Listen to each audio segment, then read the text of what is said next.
A'udzu billahi minasyaitonir rajim. Bismillahirrahmanirrahim. Uhayyikum tahiyatan islamiyatan tahiyatan li ahlil jannah wa tahiyatan min qalbin amiqin bihubbikum. Lastu khairum minkum wa lastu bi ahsana minkum. Assalamu alaikum warahmatullahi wabarakatuh.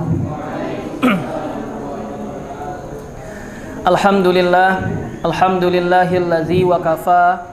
Wassalatu wassalamu ala nabiyil mustafa Muhammad ibnu Abdillah wa ala alihi wa sahbihi ahlil wafa. Asyhadu an la ilaha illallah jalla fil ula wa asyhadu anna Muhammadan abduhu wa rasuluhu la nabiyya ba'dah. Wa qala ta'ala fi muhkami tanzil, a'udzu billahi minasyaitonir rajim. Yarfa'illahu allazina amanu minkum wallazina utul ilma darajat. Nawaitu ta'alluma wa ta'lim wan naf'a wal intifa wal ifada wal istifadah wa tamasuk bi kitabillah wa sunnah hadiyin nabi sallallahu alaihi wasallam. Allahumma faqihna fid din waftah lana futuhal arifin. Allahumma anfa'na bima 'allamtana wa 'allimna ma yanfa'una warzuqna uluman tanfa'una fid dini wad dunya wal akhirah. Allahumma ij'alna min ahlil Qur'an. Allahumma arhamna bil Qur'an. Allahumma ja'alil Qur'an hujjatan lana wala hujjatan alaina. Allahumma amin. Bersyukur kita kepada Allah Azza wa Jalla karena pada siang hari yang berbahagia ini kita dapat hadir bersama-sama di musholah yang kita cintai ini dalam rangka untuk mengkaji kitab Tibyan fi Adabi Hamlatil Qur'an karangan Imam An-Nawawi rahimahullahu ta'ala. Lalu yang kedua, salawat berangkaikan salam marilah kita hadiahkan buat junjungan Nabi besar Muhammad sallallahu alaihi wasallam dengan bersama-sama mengucapkan Allahumma shalli wa sallim ala nabiyyina Muhammad wa ala alihi nabiyyina Muhammad.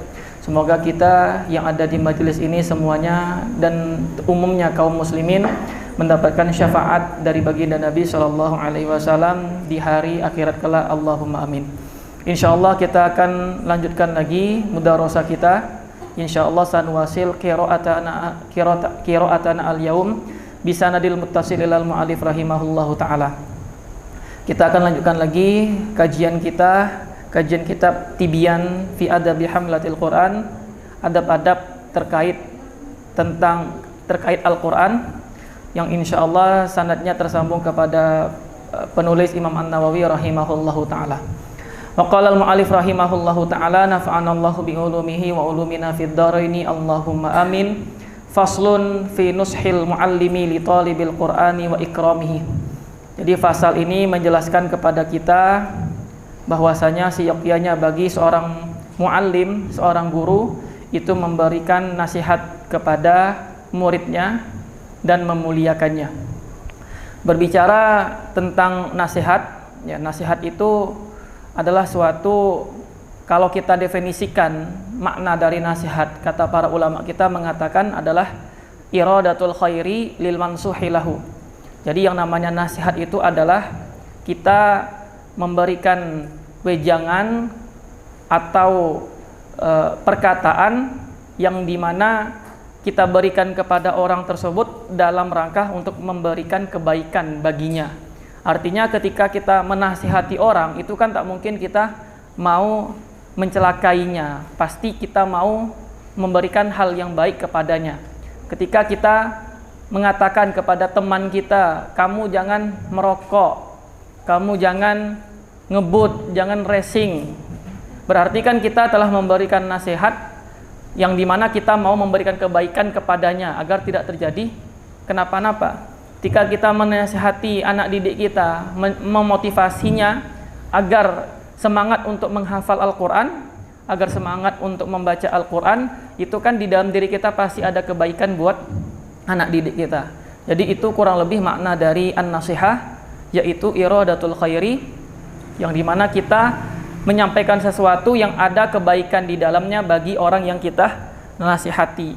Dan sudah masyhur bagi kita semuanya bahwasanya nasihat itu adalah salah satu dari agama kita, bagian dari agama kita. Bahkan kita sudah disebutkan oleh Allah Subhanahu wa taala, Allah menjelaskan kepada kita semuanya untuk sering memberikan nasihat dan wasiat, wa tawassaw bil haqqi wa tawassaw bis sabr. Ya, sering memberikan nasihat satu sama lain dalam kebaikan dan dalam kesabaran. Nanti akan kita sebutkan ada hadis dari baginda Nabi Shallallahu Alaihi Wasallam terkait tentang an-nasihah. Wayan bagi ayyabzula lahum an-nasihah, dan seyogyanya bagi para muallim, bagi para guru untuk memberikan nasihat kepada anak didiknya. Lahum itu kembali ke tulab atau anak didik mereka. Fa inna Rasulullah sallallahu alaihi wasallam qol, karena sesungguhnya Nabi telah bersabda, ad-dinun nasihah. Ini hadis yang mungkin sudah tidak asing lagi di telinga kita, yang ada di hadis Arba'in Nawawi. Nomor berapa? 9, 10. Lupa. Ya, nanti cek ya. Ad-dinun nasihat. Ya, agama ini bagian dari nasihat. Maksudnya ad-dinun nasihat ini bukan berarti agama ini mencakup semuanya nasihat gitu. Jadi yang dimaksudkan agama itu sebagiannya ada isinya nasihat. Ya. Kulna liman ya, tidak ada di sini disebutkan ya. Ya, kulna liman ya Rasulullah, kan disebutkan seperti itu. Kami bertanya, ya Rasulullah, untuk siapa nasihat tersebut? Maka jawabannya lillahi, untuk Allah atau bagi Allah, wali kitabi, untuk kitabnya, wali rasulih, rasulnya, wali a'immatil muslimin, untuk para pemimpin muslim, wa ammatihim, dan untuk kaum muslimin secara umum atau global. Rawahu Muslim. Wa minan nasihati lillahi ta'ala wali kitabih, dan termasuk kita nasihat lillah untuk Allah dan untuk kitabnya, artinya di sini adalah Al-Qur'an. Nih, lihat ya. Ikram iqarihi. Jadi termasuk bagian dari menasihati kitabnya Allah Subhanahu wa taala itu adalah ikramu qari'ihi. Kita memuliakan orang yang penghafalnya. Orang qari'nya kita muliakan. Wa talibihi, dan para penuntut ilmunya. Wa irsyadi ila maslahatihi, ya, dan membimbingnya menuju maslahat. Warifqu bihi, dan berlemah lembut terhadapnya. Wa musa'adatihi ala talabihi bima amkana, dan menolongnya, membantunya, ya, dengan dan membantunya ala talabihi, atas apa yang dia cari dengan sarana yang memungkinkan. Wa ta'lifu qalbihi lit talabi. Taklif itu artinya ya kita senangkan, menyenangkan hatinya. Jadi ketika dia menuntut ilmu, mencari ilmu, terkhususnya ilmu Al-Qur'an ini, kita senangkan hatinya. Wa ayyakuna samhan, kita toleran. Bi ta'limihi fi rifqi, dengan mengajarkannya dengan memberikan kelembutan, mutalattifan, sama aja ya, berlemah lembut. Muharridan lahu alal ta'allumi, dan memberikan, muharrid itu memotivasinya ya, membakar semangatnya, biar dia itu semangat dalam belajar. Apalagi di sini dia belajar, mensibukkan dirinya untuk belajar Al-Qur'an, maka sering-sering kita berikan motivasi kepadanya. Wayan bagi ayyuzakkirahu fadilata zalika liyakuna sababan fi nasyatihi. Dan siyogyanya juga bagi muallim tadi untuk mengingatkannya tentang fadilah zalika, ya, tentang fadilah dia belajar Al-Qur'an. Apa tujuannya? Tujuannya liyakuna sababan fi nasyatihi. Tujuannya agar itu menjadi sebab dia rajin untuk belajar. Jadi hadis yang sudah kita jelaskan yang nomor pertama tadi, di bab yang pertama, yang tentang fadilah qari, fadilah qiraatul Quran, seperti misalnya khairukum man ta'allamal Quran wa 'allama. Nanti bahwasanya orang yang penuntut ilmu Al-Quran itu akan menjadikan syafi'an li ashabi. Sesungguhnya Allah Subhanahu wa taala tidak akan mengazab orang-orang yang telah menghafal Al-Quran. Sesungguhnya dia akan memberikan syafaat atau memberikan nanti di akhirat kelak mahkota atau mahkota buat kedua orang tuanya yang cahayanya itu melebihi cahayanya mentari di rumah-rumah. Nah, itu semuanya kita jelaskan, kita ingatkan kepada mereka itu fadilah-fadilah dia menghafal Quran, membaca Al-Quran. Apalagi kalau dia itu terbata-bata, kita kasih tahu fadilahnya, nanti dia mendapatkan 2 ganjaran pahala. Ganjaran karena dia telah membaca Al-Quran, dan ganjaran dia telah berusaha untuk menghafal Al-Quran. Apa sebabnya itu? Sababan fi nasyatihi, sebab agar dia rajin, agar dia semangat untuk belajar. Karena kan yang namanya insan, orang itu, kalau dia tidak mengetahui sesuatu, apa fadilah di dalamnya, maka dia tidak akan mau berusaha untuk mendapatkannya. Kalau dia tahu bahwasanya di awal 10 bulan Zulhijjah ini banyak sekali fadilahnya, termasuk hari-hari yang sangat dicintai oleh Allah Subhanahu wa taala, pasti dia memanfaatkan 10 awal di bulan Zulhijjah ini dengan beribadah. Mumpung sekarang berada di 10 awal bulan Zulhijjah, maka digunakan waktunya untuk memperbanyak puasa, zikir, doa, sholat malam, dan segala macamnya. Tapi kalau dia tidak tahu apa keutamaannya, apa fadilahnya, maka dia akan leha-leha saja. Sama saja mau hari Zulhijjah, mau Zulqa'dah, pokoknya sama saja ya seperti itu. Nah, jadi untuk memotivasi diri kita agar semangat beribadah, kita mengetahui dulu apa fadilahnya, apa ini, keutamaannya apa. Kalau udah tahu keutamaannya, maka kita akan berusaha untuk mengerjakannya. Nah, kebalikan daripada itu, kalau kita mengetahui ancaman dari perbuatan yang kita lakukan, otomatis kita akan berusaha sekuat mungkin untuk menjauhinya, untuk tidak melakukannya. Wa ziyadatan fi raghbatihi. Jadi tadi kita ingatkan, kita kasih tahu fadilah dia belajar tadi, fadilah dia menghafal Quran, membaca Al-Quran. Terus juga sebabnya yang kedua, wa ziyadatan fi raghbatihi, agar tambah rasa cinta dia itu terhadap Al-Quran. Jadi biar dia tidak mengira apa yang dia lakukan, capek-capek menghafal Quran itu hanya perbuatan yang sia-sia saja. Jadi kalau kita kasih motivasi kepada dia, otomatis nanti dia akan muncul rasa cinta yang bertambah. Wa yuzahidahu fid dunya, dan mengajarinya zuhud di dunia, wa yasrifahu anir rukuni ilaiha, ya, dan mentasrifkan, maksudnya ya tidak tergantung kepada dunia, wal iqtirar biha, dan tidak tertipu perkara-perkara dunia. Wa yuzakkirahu anal istighala bil Quran, dan mengingatkan dia lagi, memberitahukan kepada anak didik tersebut bahwasanya jikalau dia menyibukkan dirinya dengan Al-Quran, wasairal ulumi syar'iyyah, dan juga menyibukkan dirinya dengan ilmu syar'i, wa huwa tariqatul hazimin wa ibadillahi al-arifin. Karena orang yang menyibukkan dirinya dengan Al-Quran serta ilmu syar'i, mereka itu adalah orang yang telah berjalan menempuh yang di mana orang-orang teguh, al-hazimin itu orang-orang yang teguh, dan orang-orang yang bijaksana itu berjalan di atasnya. Wa anna zalika rutbatul anbiya, dan menyibukkan dirinya dengan Al-Quran dan ilmu syar'i tadi, itu dia termasuk golongannya para anbiya, para nabi semuanya.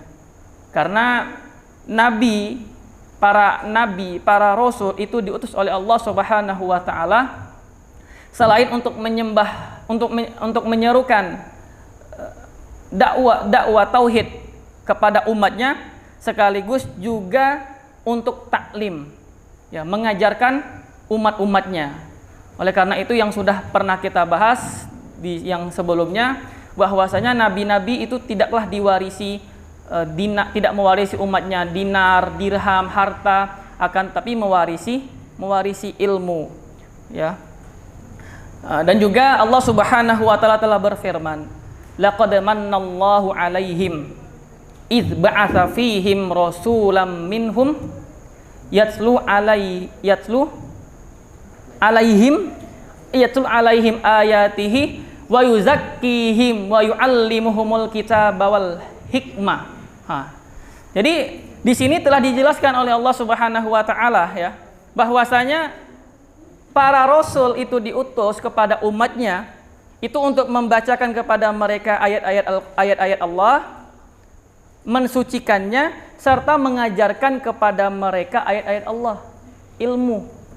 Jadi di sini ketika kita memberikan motivasi kepada anak-anak didik kita bahwasanya apa yang telah dia lakukan ini, mulai menyibukkan dirinya dengan Al-Quran, mulai dia menyibukkan dirinya dengan ilmu syar'i, fikih, tafsir, hadis, ulumul Quran, tajwid, dan segala macamnya dari ilmu syar'i, maka jalan ini adalah jalan orang-orang yang bijaksana, orang-orang yang teguh, serta ini adalah jalan yang dimana para nabi semuanya itu diutus untuk mengajarkan kepada umatnya. Berarti ini kan termasuk profesi dan pekerjaan yang sangat mulia.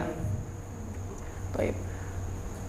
Faslun, wa qala Imam Nawawi rahimahullahu taala, faslun wa yanbaghi ayyahnua ala talibi. Itu yahnu di situ tulisannya. Yashfiqa. Baik. Sama saja ya, boleh yahnu di sini yahnu, kalau di sana yashfiqa enggak apa-apa. Itu artinya menyayangi ya. Jadi seyogyanya bagi si muallim itu menyayangi muridnya. Wa ya'tani bimasalihi ka'itina'ihi bimasalihi nafsihi wa masalih waladihi, dan juga memperhatikan kemaslahatannya sebagaimana ia pun memperhatikan kemaslahatan dirinya serta kemaslahatan anaknya. Artinya anak didik tersebut itu kita perhatikan dirinya sebagaimana kita memperhatikan diri kita sendiri dan juga memperhatikan anak kita sendiri. Karena nanti disebutkan di sini wa yujri al-muta'allim majrah waladihi. Jadi kata para ulama menjelaskan kepada kita, atau Imam Nawawi menjelaskan kepada kita, bahwasanya si mu'allim itu harus memposisikan anak didiknya seperti dia memposisikan anaknya. Artinya bagaimana kita dengan anak kita? Kita sayang, ya kan? Kita kasih dia nasihat, kalau dia salah kita perbaiki. Kan seperti itu anak didik, anak kandung kita. Begitu juga dengan anak didik kita, murid-murid kita. Ketika dia datang kepada kita, belajar kepada kita, kita harus memposisikan dia seperti sebagaimana kita menyayangi anak kita sendiri. Gitu. Fi syafaqati alaihi. Ya, jadi memposisikan sebagaimana anaknya tadi dalam hal menyayangi. Kita sayang sama anak kita, maka sama anak didik kita pun juga sayang. Wal itmam lima solihi, dan memperhatikan kemaslahatannya.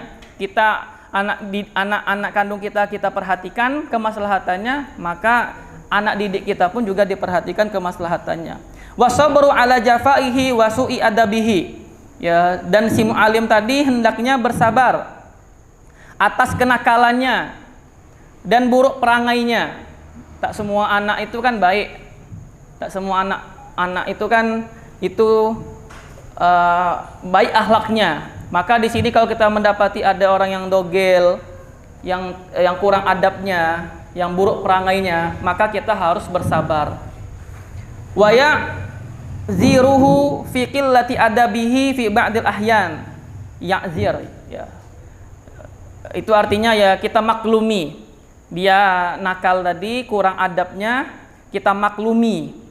Fa'inal insan mu'arradun lin naqais. Ini ya. Jadi karena manusia itu kan rentan berbuat salah, betul enggak?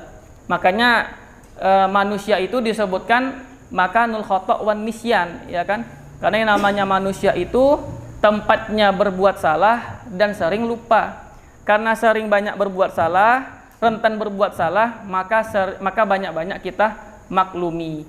Sering-sering kita memberikan uzur kepada mereka. Apalagi disebutkan di sini, la siyama idza kana shaghirus sinni. Apalagi kalau itu bocil. Apalagi kalau masih budak kecil. Ya kan? Yang ngajar-ngajar TK, macam mana? Degele minta ampun. Yang ngajar SD yang mungkin masih kelas 1, 2, 3, yang belum akalnya sempurna, itu kan otomatis banyak ya sifat-sifat unik yang mungkin kita istilahnya sabar gitu ya mendapatinya. Maka hal yang seperti ini ya kita maklumi, kita berikan uzur, karena tadi manusia itu adalah tempat yang rentan berbuat kesalahan. Kita saja yang sudah besar seperti ini aja masih banyak melakukan kesalahan ya, apalagi anak-anak kecil yang itu belum sempurna akalnya. Wa yanbaghi ayyuhibba lahu ma yuhibbu li nafsihi minal khairi. Dan seyogyanya juga bagi si mu'alim tadi mencintai kebaikan lahu bagi si murid tadi sebagaimana dia mencintai dirinya sendiri. Wa ayyakraha lahu ma yakrahu li nafsihi. Ya, dan tidak menyukai kalau seandainya ada sifat keburukan baginya, sebagaimana dia pun juga tidak suka atas dirinya sendiri. Faqad sabata fi sahihaini, dan telah ditetapkan dan telah ada di dalam kitab Sahihain, Sahih Bukhari dan Sahih Muslim, an Rasulillah sallallahu alaihi wasallam, dari Rasul telah bersabda, la yu'minu ahadukum, tidak dikatakan beriman seorang pun, hatta yuhibba li akhihi, sampai dia mencintai saudaranya, ma yuhibbu li nafsihi, sebagaimana dia mencintai dirinya sendiri. Ini maksudnya la yu'min ini maksudnya ketika tidak dikatakan beriman itu maksudnya adalah kurang imannya gitu. Bukan maksudnya dia tidak beriman secara keseluruhan, tidak. Kalau tidak beriman secara keseluruhan otomatis kan dia apa kita kesimpulkan? Kafir kan ya? La yu'min, kalau kita katakan itu dia tidak beriman sama sekali kalau dia tak mencintai saudaranya. Nah, itu kan berarti udah jatuh ke dalam kekafiran, padahal tidak gitu. Jadi yang dimaksudkan la yu'min di sini ya kurang, imannya itu kurang. Wa an Ibn Abbas radhiyallahu anhu maqal, dan dari sahabat Ibn Abbas semoga Allah meridhai keduanya telah berkata, akramun nasi alayya jalisil ladzi yatakhattan nasa hatta yajlisa ilayya. Jadi semulianya manusia itu atasku adalah ketika ada teman dudukku, allazi yatakhattan nasa, yang dimana dia melewati orang-orang, hatta yajlisa ilayya, sampai dia tersebut duduk di sampingku. Lau istata'tu alla yaqa az-zubab ala wajhihi la fa'altu, kalau seandainya aku bisa mulia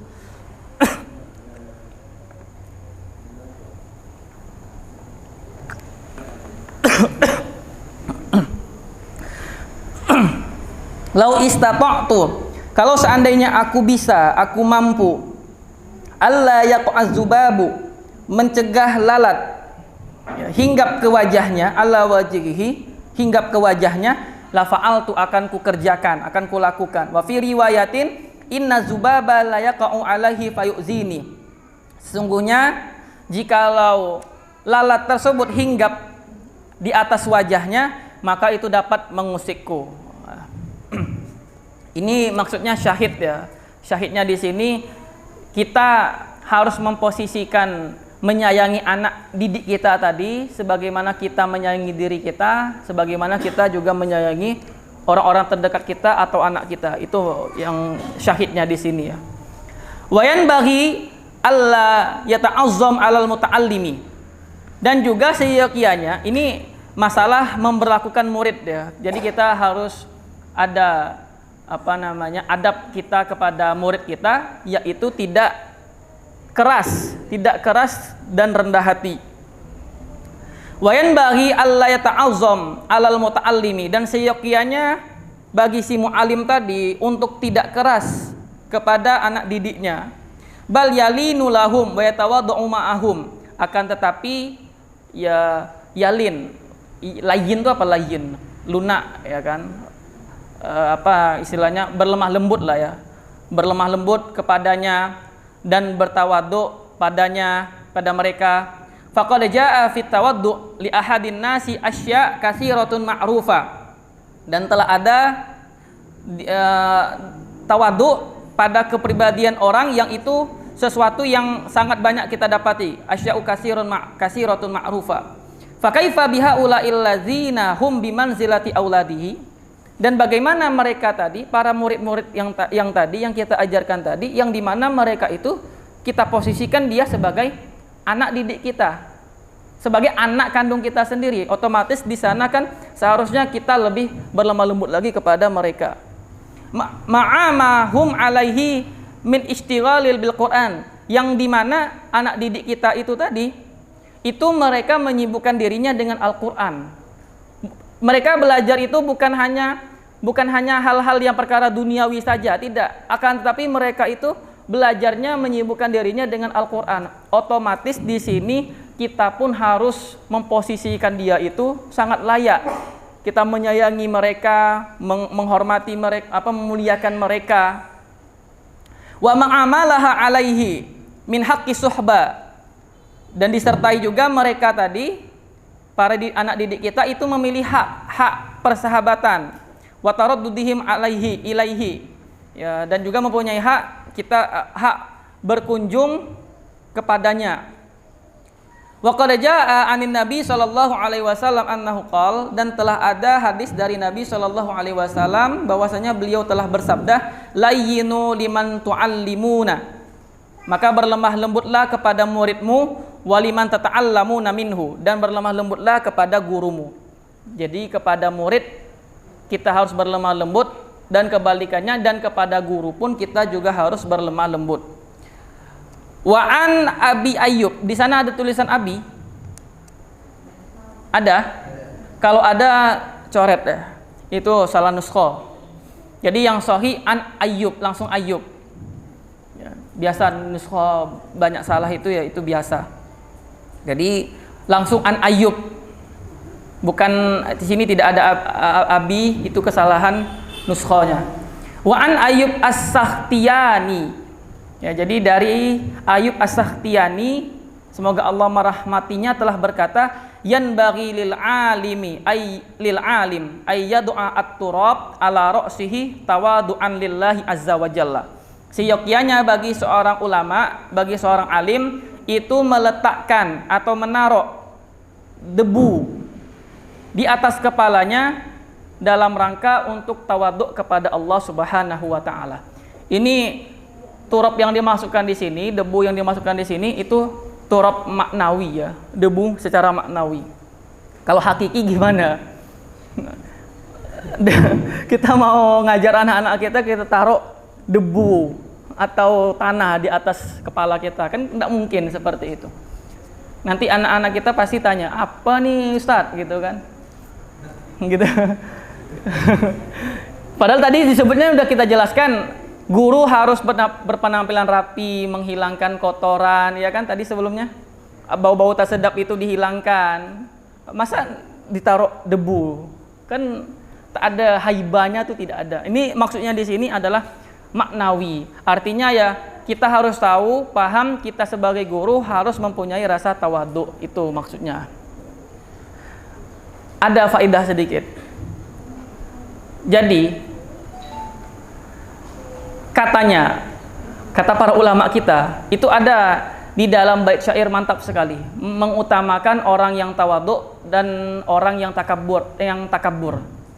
Jadi disebutkan, kata para ulama ahli bijak mengatakan, tawadhu takun kan najmi la halinazirin ala safahatil ma'i wa huwa rafi'un, wala takun kaddukhani ya'lu bi nafsihi ala safahatil jawi wa huwa wadi'un. Jadi artinya, tawadhu'lah kalian, takun kan najmi, karena kalau kalian tawadhu, kalian itu seperti bintang kejora yang sinarnya Masya Allah. Katanya bintang itu, takun kan najmi la halina zuhirin, kan yang namanya bintang itu kan gimana kalau kita memandangnya? Enak, adem, sejuk di mata, kan seperti itu. Ala safahatil jawi wa huwa rafi'un, kita lihat dia di atas permukaan air, itu kayaknya dekat, mudah kita, kayak dekat gitu kan. Kita kita ulurkan tangan kita ke permukaan air tadi, kayaknya bisa kita capai itu. Tahu-taunya rupanya dia rafi'un, rupanya dia tinggi. Gitu kan bintang itu kan. Nampaknya rendah, tahu-taunya rupanya dia tinggi. Wala takun kaddukhani ya'lu bi nafsihi, tapi jangan seperti asap. Karena yang namanya asap itu dia sok-sokan terbang-terbang tinggi. Ala safahatil jawi wa huwa wadi'un. Tapi kalau sudah terbang tinggi ke atas, nanti udah sampai ke atas lagi, tahu-taunya hilang. Nah, gitu si contoh orang yang takabur itu dimisalkan seperti asap, Dan orang yang tawadhu itu dimisalkan seperti bintang yang tinggi di atas langit sana. Wa qala al-mu'allif rahimahullahu taala faslun fi ta'dibil muta'allim bil adabi as-sunniyah. Jadi pasal yang membahas tentang mendidik anak murid kita dengan adab yang mulia, bil adabi as-sunniyah, dengan adab yang mulia.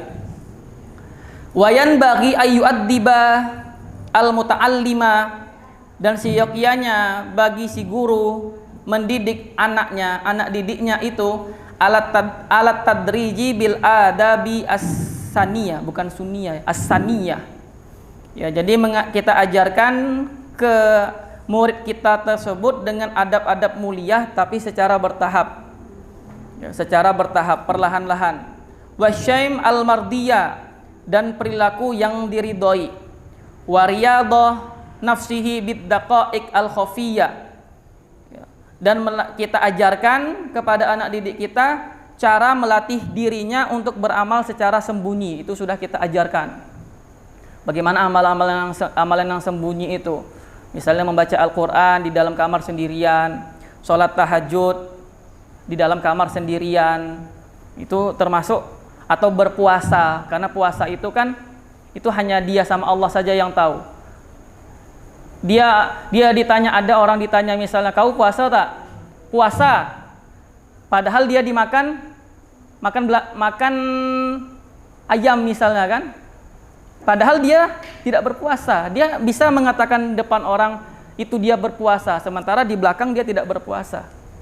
Jadi puasa itu pun itu juga termasuk amalan yang hanya dia dan Allah saja yang tahu. Tahu-taunya nanti makan dia sembunyi-sembunyi kan, makan di belakang. Wa yu'awwidahu asyana fi jami'i umurihi al-batina wal jaliyah, dan mengajarkan kepada mereka itu cara bagaimana mempertahankan perkara-perkara yang itu tampak dan perkara yang sembunyi-sembunyi. Ya, ibadah tadi kita ajarkan kepada mereka. Wa yuharridahu bi aqwalihi wa af'alihi al-mutakarrirat alal ikhlasi wasidqi wa husnin niyat, dan memotivasi mereka tadi baik dengan perkataan atau dengan perbuatan yang terus-terusan alal ikhlasi, agar dia bisa ikhlas, wasidqi jujur, wa husnin niyat, dan niat yang lurus. Wa muraqabatallahi ta'ala fi jami'il lahzat, dan juga kita ajarkan kepada mereka cara atau mendidik mereka itu bahwasanya Allah Subhanahu wa taala itu mengawasi mereka di setiap waktu. Ya. Jadi kita ajarkan kepada mereka bahwasanya sesungguhnya Allah Subhanahu wa taala itu mengawasi setiap perbuatan dari hamba-hambanya. Atau ya kita katakan, kita ajarkan ihsan ya. Apa itu ihsan? Anta'budallah ka'annaka tarahu fa illam takun tarahu fa innahu yaraka. Ya. Anta'budallah ka'annaka tarahu. Kita menyembahnya, beribadah kepada Allah seakan-akan kita melihatnya. Fa illam takun tarahu, kalau seandainya engkau tidak melihatnya, sesungguhnya fa innahu yaraka. Sesungguhnya Allah itu melihat engkau. Ini hal yang seperti ini mengajari kepada kita semuanya, terkhususnya kepada anak didik kita, bahwasanya Allah Subhanahu wa taala pasti akan mengawasi kita di setiap waktu.